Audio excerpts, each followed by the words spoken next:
देश भर में शुक्रवार से पेट्रोल और डीजल के नए रेट जारी किए गए हैं। पेट्रोल की कीमत 3.14 रुपए प्रति लीटर बढ़ाकर 97.77 रुपए कर दी गई है, जबकि डीजल 3.11 रुपए महंगा होकर 90.67 रुपए प्रति लीटर पहुंच गया है। इस बीच मध्य पूर्व संकट के चलते तेल कंपनियों ने सीएनजी की कीमत में भी बढ़ोतरी की है। शुक्रवार से सीएनजी की कीमत में 2 रुपए प्रति किलोग्राम की वृद्धि हुई है। दिल्ली में सीएनजी की नई दर 79.09 रुपए प्रति किलोग्राम हो गई है। वैश्विक स्तर पर कच्चे तेल और गैस की सप्लाई प्रभावित होने से अंतर्राष्ट्रीय बाजार में क्रूड ऑयल की कीमतों में लगातार तेजी बनी हुई है। इसका सीधा असर भारतीय तेल कंपनियों और आम उपभोक्ताओं पर पड़ रहा है। बढ़ती लागत और भारी नुकसान के बीच सरकारी तेल कंपनियों ने आखिरकार पेट्रोल और डीजल की कीमतों में बढ़ोतरी कर दी है। तेल सीएनजी बढ़ने का सीधा असर आम जनता पर पड़ रहा है। तेल के दाम बढ़ने पर लोगों ने क्या प्रतिक्रियाएं दी है, सुनिए। परेशानी तो होएगी सर। अभी तो आज तो स्टार्टिंग है, तो अभी तो क्या बताऊँ, पहले ही भर रखा है, फर्स्ट टाइम भर रहा हूँ। लेकिन महंगाई तो है ही, काम है नहीं, और वर्क फ्रॉम होम और कर दिया तो कस्टमर आएंगे नहीं, तो हमें तो दिक्कत होगी, है ना। इसलिए अभी थोड़ा सा जल्दी भी है। भैया देखो, हम तो यही कहेंगे, जो देश के साथ हो रहा है वो हमारे साथ हो रहा है। ये तो पब्लिक को समझना है, ठीक है। इस बात को पब्लिक को समझना है। सरकार को भी कोशिश करनी चाहिए, जो नीचे के लोग हैं उनको राशन पानी मिले, वो अपनी जीविका सही से चला पाएँ।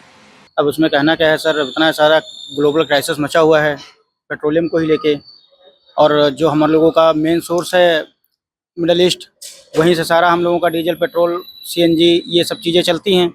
तो ग्लोबल क्राइसिस में अगर 3 रुपये महंगा हुआ है तो इसका सपोर्ट मान लीजिए विरोध तो नहीं करेंगे हम लोग, क्योंकि हम लोग भी देख रहे हैं स्थिति क्या है, और देशों की अपेक्षा में हमारे यहाँ पे अभी ही रेट बढ़ा हुआ है। बाकी जगह पे तो बहुत पहले से बढ़ा हुआ है रेट। नहीं, भावना तो था ही, सबको पता है बहुत अच्छी तरह की भावना है, मेंटली सब प्रिपेयर थे। लेकिन सिर्फ 3 ही रुपए बढ़ा तो इस चीज़ का बहुत सुकून है। अगर मोदी सरकार है तो कम से कम इस चीज़ की वो है कि पूरी दुनिया में सब जगह पेट्रोल और डीजल के दाम इतने बढ़ चुके हैं, लेकिन फिर भी यहाँ पे जो है 3 ही रुपए बढ़ा तो हम लोग तो खुश हैं, कोई बात नहीं। जिस तरीके से पेट्रोल के और सीएनजी के रेट बढ़ रहे हैं, आगे चल के बहुत तकलीफ होने वाली है। दिन ब दिन सीएनजी भाव बढ़ रहा है, खर्चे का आगे के जाके सोचना पड़ेगा। और जिस तरीके से सरकार इलेक्ट्रिक व्हीकल चलाने बोल रही है, बहुत महंगाई होती जा रही है दिन पे दिन सर, क्या ही किया जाए, क्या कर सकते हैं बताओ।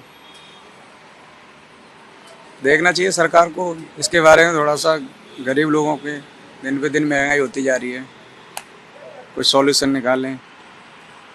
हमारा तो यही काम है, रैपिडो चलाना, तो पेट्रोल का तो मेन काम ही हमारा तो। बता दें कि इससे पहले प्रधानमंत्री नरेंद्र मोदी ने बीते रविवार को संकट के मद्देनजर विदेशी मुद्रा बचाने के लिए ईंधन के विवेकपूर्ण उपयोग, सोने की खरीद और विदेश यात्राओं को स्थगित करने जैसे उपाय अपनाने की अपील की थी। इस बीच रुपए में भारी गिरावट दर्ज की गई है और यह अमेरिकी डॉलर के मुकाबले 95 रुपए प्रति डॉलर के स्तर को पार कर गया है।